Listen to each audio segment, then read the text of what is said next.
I didn't sleep well in preparing for today's sermon. But that is par for the course these days. I haven't slept particularly well since the events of Wednesday, January 6th. Like many of you, I imagine, I'm feeling a lot of emotions throughout my day. Anger, outrage, sorrow, fear, and so, adopting perhaps the least helpful practice possible, I'm spending a lot of time refreshing news feeds.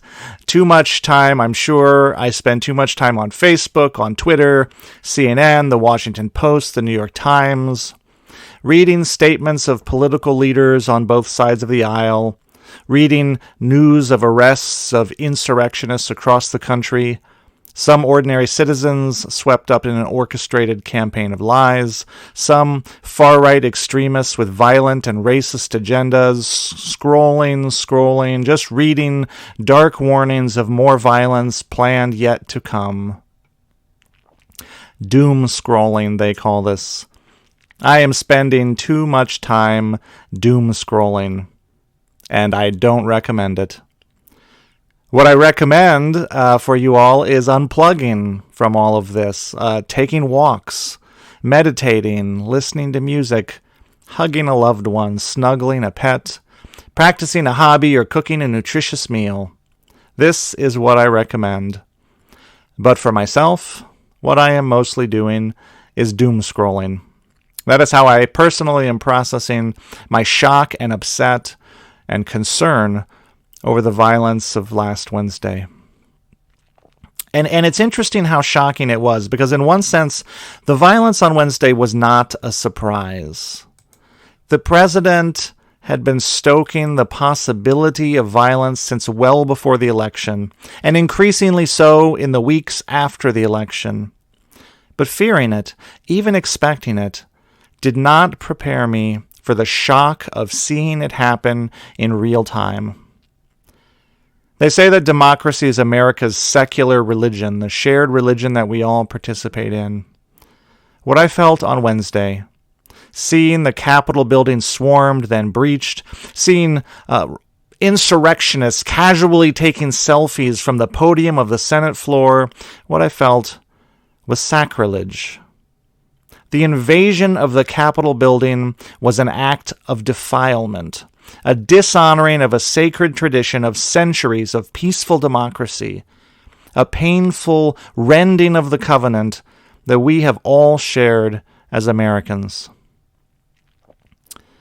Unitarian Universalism is not a purity religion, right? I don't have a lot of experience with the experience of sacrilege, so it took me a minute to identify and name this particular emotion. But Wednesday was a sacrilege. It was a defilement, a stain on our history and our national honor that will not be easily or quickly erased. I will share with you all again the statement from the UUI Board of Trustees that was issued in response. Quote, "The Unitarian Universalist Church of Indianapolis unequivocally condemns the attack on our U.S. Capitol, which occurred on Wednesday, January 6, 2021. We condemn any and all attempts to delay the certification of or to overturn the results of a democratic election. We witness and condemn the hypocrisy of our policing system, which reacts with extreme violence to people of color peacefully protesting, while allowing white supremacists to commit literal domestic terrorism against our government." It continues, "As Unitarian Universalists, we affirm and promote the use of the democratic process within our congregations and in society at large.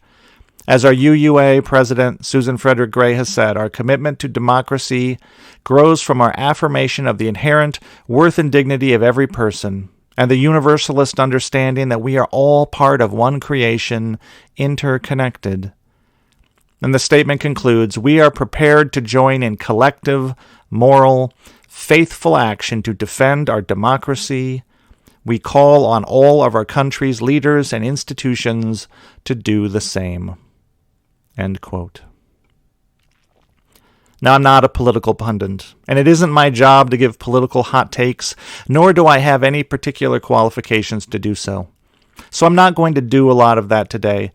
But I will say that, in my opinion, defending democracy requires that we hold everyone involved accountable for what transpired on Wednesday, and that starts first and foremost with the president. The people who invaded the Capitol building were there at the behest of the president. There's already a movement by some to downplay the president's role, to denounce the violence, to be sure, but without naming the cause, or in this case, the instigator.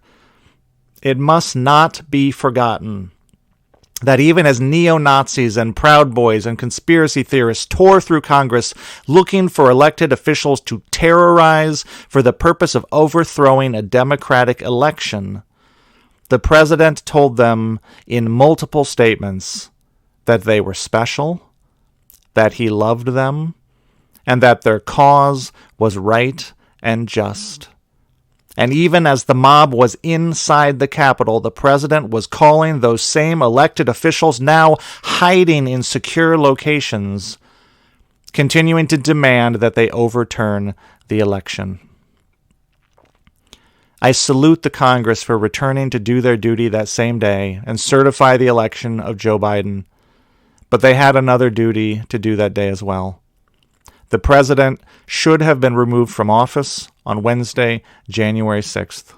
It is essential that he be held accountable in the days to come, that his role in this disaster not be minimized or erased, that history not be rewritten. Because the next would-be strongman is watching this play out and taking notes. And the norm of a peaceful transition of power must be seen as impregnable, and those who violate it must be held accountable.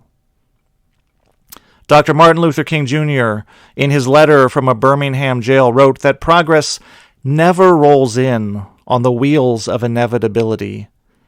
He was cautioning those liberals who believed and believe that somehow the next generation is always more enlightened than the one before, that it is somehow natural for society to become more educated, more humane, more liberated, more egalitarian, more democratic.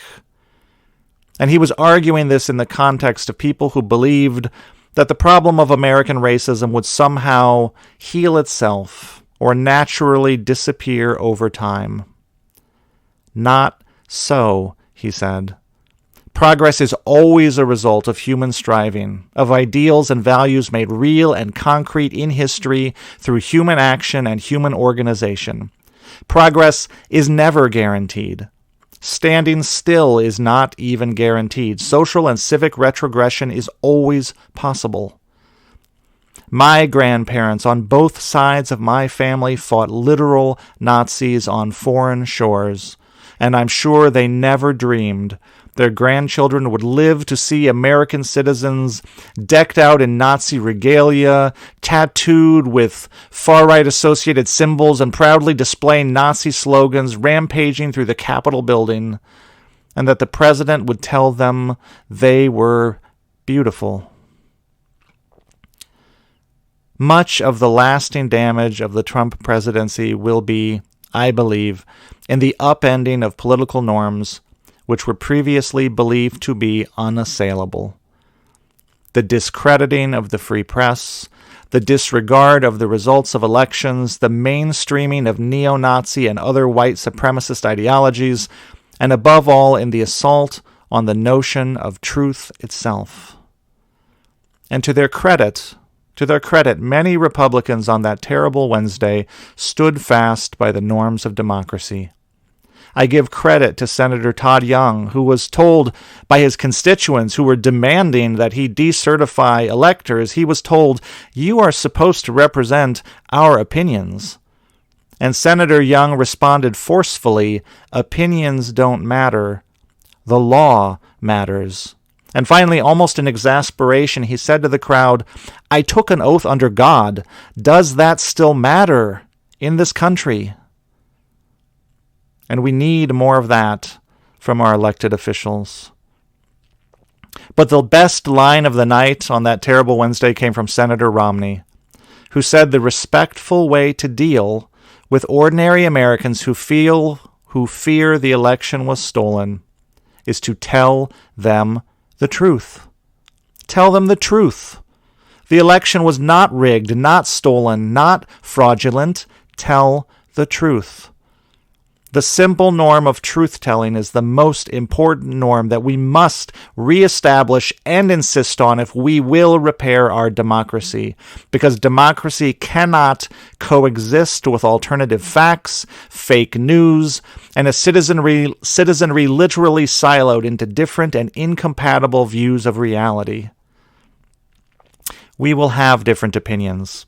That is a given. That is healthy. But we must have reference to the same shared set of facts.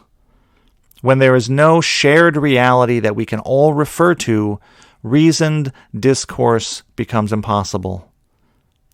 However we move forward from this terrible moment in our nation's history, it must be grounded in telling the truth.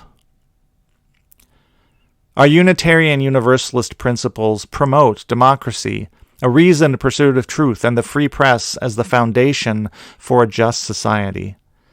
These are all norms in need of support and repair at this moment in our nation's history. So we have a proud heritage that we can claim and step into, and it is not a partisan heritage. These are not democratic or republican norms. They are the norms that ground our shared experiment in democracy, norms that can bring us together. And right now, these norms are being tested in the most terrible way, and their furtherance is not inevitable. There's nothing inevitable about our democracy. Its health is not foreordained, but neither is its disease. The health of our democracy is up to us. I'm heartened that in the midst of all this upheaval, there were runoff elections in Georgia that were peaceful, fair, and enthusiastic, with tremendously high voter participation from both parties. The historic election of the state's first African-American senator was the result of a decade of dedicated and persistent community organizing, primarily led by black women, who were ordinary, committed citizens who wanted to make a change in their communities. They believed it was possible to empower their communities. They believed in democracy, and they got it done. And they stood on the shoulders of people who would come before them, people like John Lewis, who shared that belief, and Mr. Lewis stood on the shoulders of people who came before him. And that's how the work is done. Dr. King said progress is not inevitable, but it is possible. It takes time and commitment. It takes building relationships, having conversations, and identifying shared interests and values. It requires that we all insist on the norms that make democracy possible. But within that framework of those norms, we can create a world that looks more like our dreams for our children. I still believe that we can create healthy communities and greater opportunities for all. And we can do that as Democrats and Republicans, socialists, Greens, independents, and libertarians, reasoning and squabbling and compromising. That's how democracy works. But all of us must be committed to the basic norms that make the messy experiment of American democracy possible. And those who would overthrow those norms for their own selfish ends must be resisted, and they must be held accountable.